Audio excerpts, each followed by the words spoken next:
Hello दोस्तों, मैं आज आप सभी के लिए लेके आया हूँ 27 अक्टूबर 2021 का करंट अफेयर्स। चलिए हम लोग स्टार्ट करते हैं और देखेंगे उससे जुड़े हुए महत्वपूर्ण प्रश्न। तो मैं हूँ लव कुमार, आप सभी का स्वागत करता हूँ आपके अपने यूट्यूब चैनल ज्ञान मंजिल तक में। तो आज का पहला क्वेश्चन है जो कि बहुत ही इंपॉर्टेंट है कि 67वें राष्ट्रीय फिल्म पुरस्कार के दौरान किसे बेस्ट एक्टर का अवार्ड से सम्मानित किया गया। तो बेस्ट एक्टर के अवार्ड से सम्मानित किया गया किसे दोस्तों, तो ये मनोज वाजपेयी को किया गया। याद रखिएगा मनोज वाजपेयी। तो ये मनोज वाजपेयी हैं जिनका संबंध जो है बिहार से ही है दोस्तों, याद रखिएगा। तो मनोज वाजपेयी को हाल ही में विज्ञान भवन में आयोजित 67वें राष्ट्रीय फिल्म पुरस्कार समारोह के दौरान बेस्ट एक्टर अवार्ड से सम्मानित किया गया, जबकि अभिनेत्री कंगना रनौत को मणिकर्णिका और पंगा के लिए राष्ट्रीय फिल्म पुरस्कार में सर्वश्रेष्ठ अभिनेत्री के अवार्ड के लिए चुना गया। तो सर्वश्रेष्ठ अभिनेत्री हो जाएगी कंगना रनौत, फिल्म मणिकर्णिका और पंगा के लिए, याद रखिएगा दोस्तों। ऑस्कर पुरस्कार 2022 के लिए किस भारतीय फिल्म को नामित किया गया। तो ऑस्कर पुरस्कार 2022 में भेजने के लिए भारत के द्वारा कुंजागल फिल्म का नाम है जो कि तमिल भाषा में है, उसको नामित किया गया है, जिसके निर्देशक है विनोद राज। याद रखिएगा विनोद राज दोस्तों। इसमें जो है एक शराबी पति रहता है जिसको छोड़कर उसकी औरत चली जाती है। ऑस्कर पुरस्कार 2021 किस फिल्म को दिया गया। तो 2021 में दिया गया नोमैडलैंड। निर्देशक है क्लोए झंग, जो कि दूसरी महिला है जो निर्देशक के रूप में इन्हें ऑस्कर मिला है। ऑस्कर पुरस्कार प्राप्त करने वाले प्रथम भारतीय तो भानु अथैया थे। भानु अथैया गांधी फिल्म जो है बेन किंग्सले के गांधी के लिए कॉस्ट्यूमिंग डिजाइन के लिए मिला था इन्हें। यदि वीडियो अच्छा लगता है दोस्तों तो लाइक कर दीजिए, शेयर कर दीजिए, और जिन लोगों ने अभी तक सब्सक्राइब नहीं किया है कृपया सब्सक्राइब कर लें। भारत के पहले राज्य वन्यजीव डीएनए परीक्षण विश्लेषण प्रयोगशाला का उद्घाटन कहाँ किया गया। तो याद रखिएगा दोस्तों, जो है प्रथम राज्य वन्यजीव डीएनए परीक्षण विश्लेषण प्रयोगशाला, यानी कि यह राज्य का होगा, याद रखिएगा राज्य। तो इसका सही जवाब हो जाएगा दोस्तों, तो ये हो जाएगा महाराष्ट्र का नागपुर। नागपुर को जो हम लोग दोस्तों संतरा नगरी के नाम से भी जानते हैं, याद रखिएगा। संतरा या नारंगी वहाँ पर बहुत होता है। वर्तमान में देहरादून और हैदराबाद में दो वन्य जीव डीएनए परीक्षण प्रयोगशाला है जो पूरी तरह से केंद्र सरकार के स्वामित्व में है, जबकि हाल ही में लॉन्च किया गया भारत में पहला राज्य सरकार का है, जो कि कहाँ में, तो नागपुर में, महाराष्ट्र राज्य के द्वारा। लैब विशेष रूप से यौन अपराधों से बच्चों के संरक्षण अधिनियम पॉक्सो 2022 के तहत दर्ज मामलों से निपटेगा। केंद्र सरकार के निर्भया योजना के तहत इसमें जो है 53 करोड़ की लागत से प्रयोगशाला का विकास किया गया है। तो पॉक्सको एक्ट जो है जब दोस्तों आया था तो उस समय फुल फॉर्म क्या है, तो पॉक्सो का full form protection of children from sexual offences, याद रखिएगा दोस्तों। बहुत ही वीवीआई एक क्वेश्चन है, फुल फॉर्म बहुत ही महत्वपूर्ण है। निम्न में से किस अभिनेता को हाल ही में 67वें समारोह फिल्म जगत के सर्वोच्च सम्मान दादा साहब फाल्के अवार्ड से सम्मानित किया गया। तो 67वें समारोह में जो है 51वां दादा साहब फाल्के पुरस्कार किसे दिया गया दोस्तों। यदि 50वां की बात करें तो 50वां तो अमिताभ बच्चन को दिया गया, लेकिन 51वां किसे दिया गया, तो ये रजनीकांत को दिया गया दोस्तों, याद रखिएगा रजनीकांत। जिस प्रकार से अमिताभ बच्चन जो है पूरे भारत के लिए सुपरस्टार है, उसी प्रकार से दक्षिण भारत के लिए रजनीकांत, यानी कि अमिताभ बच्चन के बाद रजनीकांत को मिलना ही था। तो 50 के बाद 51, तो 50वां मिला किसको, तो अमिताभ बच्चन को। 51वां किसको मिला, तो रजनीकांत को दोस्तों। तो सुपरस्टार रजनीकांत को फिल्म इंडस्ट्री में 45 वर्ष तक अपने योगदान के लिए फिल्म जगत के सर्वोच्च सम्मान दादा साहब फाल्के अवार्ड से सम्मानित किया गया। उन्हें वर्ष 2000 में पद्म भूषण, साल 2016 में पद्म विभूषण से सम्मानित किया जा चुका है। 50वां दादा साहब फाल्के पुरस्कार अमिताभ बच्चन को दिया गया था। सबसे पहले दादा साहब फाल्के पुरस्कार देविका रानी रोरी को दिया गया। पहली फिल्म थी इनका कर्मा, जो कि 1833 ईस्वी में आई थी, याद रखिएगा दोस्तों। तो देविका कैसे हो गया, कर्मा। सबसे पहले दादा साहब फाल्के पुरस्कार मरणोपरांत पृथ्वीराज कपूर को दिया गया। इनके पहले फिल्म का नाम था आलम आरा, जो कि भारत की प्रथम बोलती फिल्म थी आलम आरा। दादा साहब फाल्के पुरस्कार की स्थापना 1969 ईस्वी में हुआ। दादा साहब फाल्के पुरस्कार प्राप्त करने वाले प्रथम पुरुष कौन थे, तब वीरेंद्र नाथ सिरकर, जो कि बंगाली थे, याद रखिएगा वीरेंद्र नाथ सिरकर। अगर यहाँ से क्वेश्चन घुमा देगा दोस्तों कि प्रथम भारतीय पुरुष कौन थे, तो ये बहुत ही डिफिकल्ट हो जाएगा। तो याद रखिएगा वीरेंद्रनाथ सिरकर। महिला थी देविका रानी रोडी, जिसे भारत की प्रथम हीरोइन होने का दर्जा भी प्राप्त है। आईपीएल की 2 नई टीमें कौन कौन सी शामिल की गई, बहुत ही महत्वपूर्ण क्वेश्चन है दोस्तों। तो आईपीएल की 2 नई टीम में शामिल किया गया है। तो एक तो है लखनऊ, जो कि उत्तर प्रदेश का राजधानी है। एक हो जाएगा अहमदाबाद। अहमदाबाद में जो है हाल ही में मोटेरा स्टेडियम को जो है बनाया गया, जो पहले सरदार वल्लभ भाई कॉम्प्लेक्स के नाम से जाना जाता था, अब उसमें नरेंद्र मोदी स्टेडियम कर दिया गया है। और जो है विश्व का सबसे बड़ा क्रिकेट का स्टेडियम है, तो वहाँ पर एक Ahmedabad. RP Sanjeev Goenka group Lucknow team के मालिक हैं, जबकि CVC capital partners Ahmedabad team के मालिक होंगे। लखनऊ के लिए आरपीएसजी ग्रुप ने 70-90 करोड़, जबकि सीवीसी कैपिटल्स उर्फ इरेलिया ने अहमदाबाद के लिए 5625 करोड़ में बोली जीती। आईपीएल का पहला सीजन 2008 में खेला गया था। आईपीएल मैच के 14 सीजन हो चुके हैं। 15वें में 10 टीम शामिल आईपीएल के खिताब के लिए भिड़ेगी, यानी कि 15वां में जो है 10 टीम रहेगा। इससे पहले भी 2 टीम आया था, 10 टीम हुआ था, याद रखिएगा। रेडबुल के मैक्स वेरस्टैपेन ने यूएस ग्रां-प्री 2021 जीता। दूसरे स्थान पर लुइस हैमिल्टन, जो कि मर्सिडीज के ड्राइवर है, ब्रिटेन के। तीसरे स्थान पर सर्जियो पेरेज, जो कि मैक्सिको के रेडबुल के, याद रखिएगा, ये भी रेडबुल के हैं। असोमा जीतने वाला रेस कौन है व्यक्ति, तो एकमात्र है सेबेस्टियन वेट्टल। हाल ही में किस राज्य ने शिक्षा के स्तर को बढ़ावा देने के लिए मुफ्त शिक्षा योजना की घोषणा की, तो शिक्षा के स्तर को बढ़ावा देने के लिए मुफ्त शिक्षा योजना की घोषणा कौन किया है दोस्तों, तो याद रखिएगा ये हो जाएगा हरियाणा राज्य किया है। कौन किया है दोस्तों, तो हरियाणा के द्वारा किया गया है। इसका सही आंसर हो जाएगा हरियाणा, याद रखिएगा।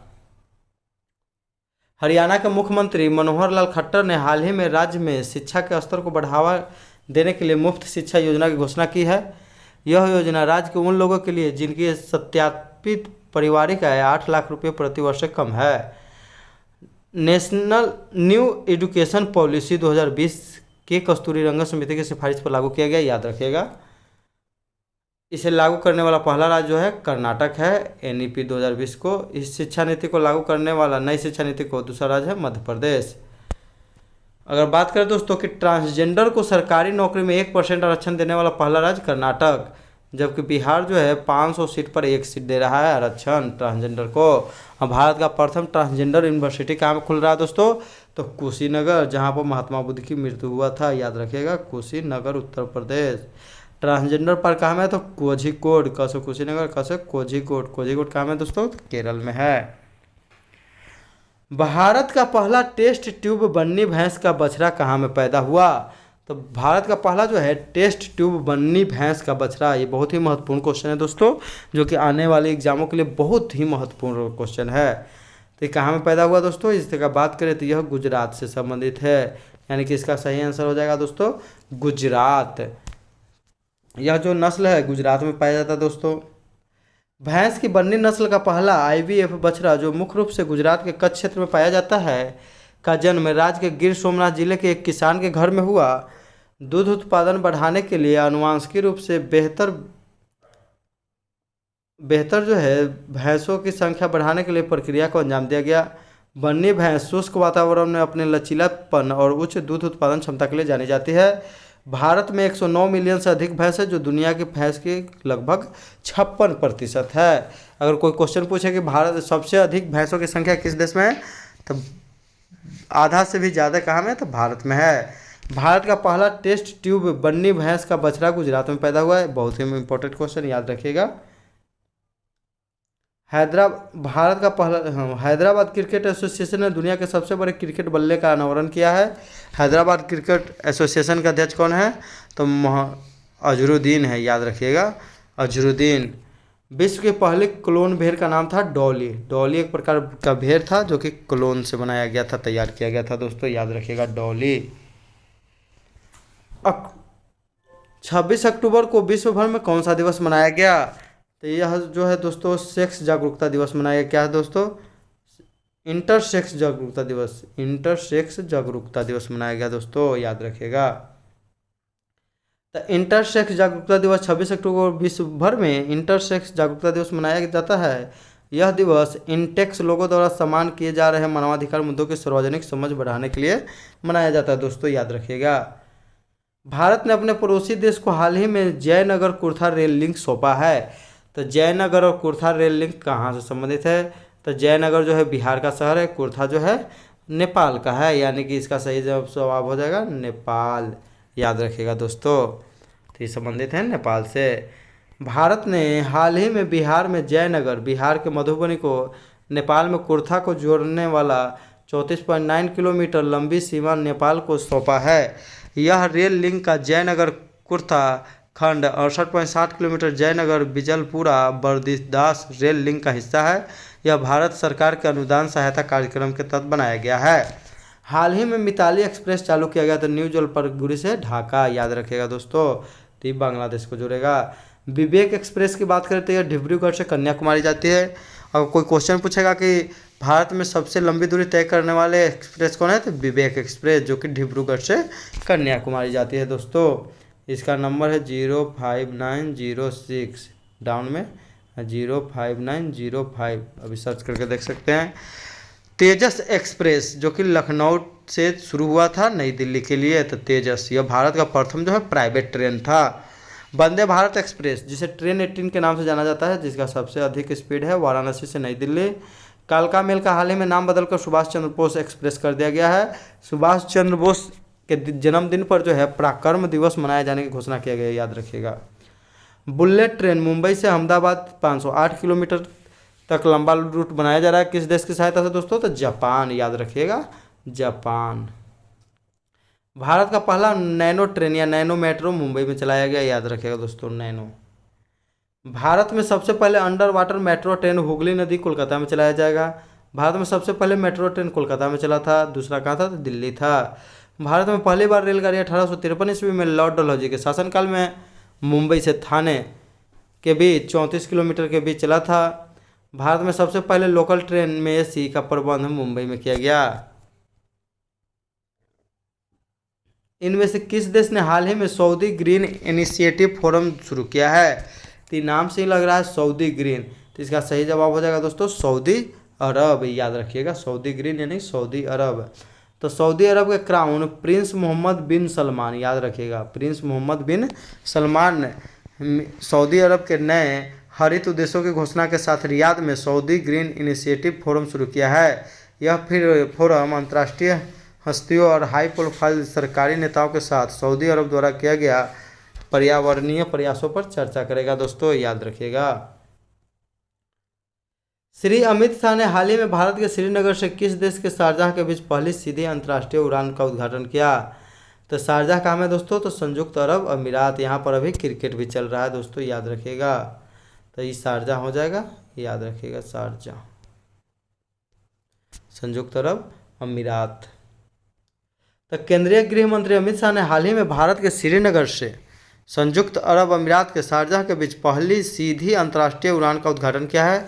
इसके साथ ही गो फर्स्ट इन दोनों देशों के बीच उड़ान शुरू करने वाली पहली एयरलाइन बन गई है। तो दोनों देशों के बीच उड़ानें शुरू करने वाली पहली एयरलाइन गो फर्स्ट।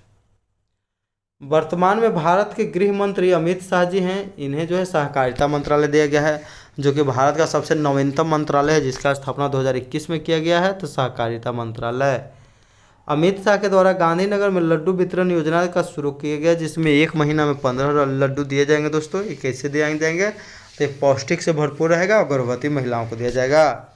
उज्ज्वला योजना 2.0 महोबा उत्तर प्रदेश 2021 से शुरू किया गया। अमित शाह का बेटा जय शाह जो है, जिन्होंने दोस्तों IPL के एक ही मैच में 8 छक्के लगा दिए थे एक ही ओवर में, वो जो है BCCI के सचिव है। बताइए, जिसका क्रिकेट से कुछ लेना देना नहीं, वो भी BCCI के सचिव बन जा रहा है। तो BCCI के सचिव है। हाल ही में किस देश में हुए तख्ता पलट के दौरान प्रधानमंत्री और अंतरिम सरकार के कई मंत्रियों को सेना ने गिरफ्तार कर लिया? तो इसका सही जवाब हो जाएगा दोस्तों सूडान। याद रखिएगा, सूडान। सूडान। मालदीव में भी दोस्तों सेना ने तख्ता पलट कर दिया है। याद रखिएगा, मालदीव में भी। हाल ही में सूडान में प्रधानमंत्री और अंतरिम सरकार के कई मंत्रियों को सेना ने गिरफ्तार कर लिया है, जिसकी वजह से देश में तख्ता पलट हो गया है। सूडान के सूचना मंत्रालय ने गिरफ्तार किए गए लोगों को रिहा करने और सरकार का तख्ता पलटने की कोशिश को रोकने की अपील की है। सूडान के प्रधानमंत्री कौन थे? तो अब्दाला हैमडॉक। सूडान की राजधानी खार्तूम जो कि नील नदी के किनारे बसा है। सूडान से जो है अलग हुआ दक्षिण सूडान कब हुआ? तो 2011 में, जो कि 193वां सदस्य है यूएनओ का और अंतिम सदस्य है, याद रखिएगा, दक्षिण सूडान। दक्षिण सूडान की राजधानी कहाँ है? तो जूबा है। यूपी सरकार ने फैजाबाद जंक्शन का नाम बदलकर क्या कर दिया है? तो फैजाबाद जंक्शन का नाम बदलकर कर दिया है अयोध्या कैंट जंक्शन, याद रखिएगा दोस्तों, अयोध्या कैंट जंक्शन।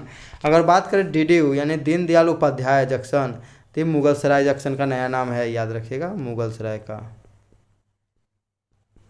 मुगलसराय जो है इसका नया नाम डीडीयू है। प्रयागराज जो है इलाहाबाद का नया नाम है, याद रखिएगा दोस्तों।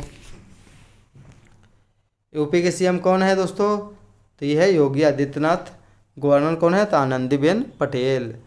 कल क्वेश्चन पूछा गया दोस्तों कि अंतरिक्ष में शूट होने वाली प्रथम फिल्म कौन बनी? तो अंतरिक्ष में जो कि रूस के द्वारा शूट किया गया है, तो प्रथम फिल्म का नाम हो जाएगा इसका द चैलेंज, याद रखिएगा।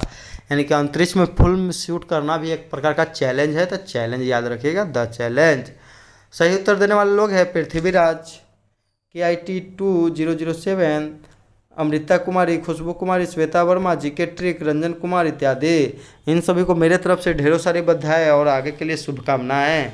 आज का क्वेश्चन रहेगा जो कि बहुत ही इंपॉर्टेंट क्वेश्चन है दोस्तों, और हम वीडियो में इसका आंसर भी बताए हैं कि ऑस्कर पुरस्कार 2022 के लिए भारत के द्वारा कौन सी फिल्म को नामित किया गया है। तो आप लोगों को फिल्म का नाम बताना है, किस फिल्म को नामित किया गया है भारत की तरफ से ऑस्कर पुरस्कार 2022 के लिए।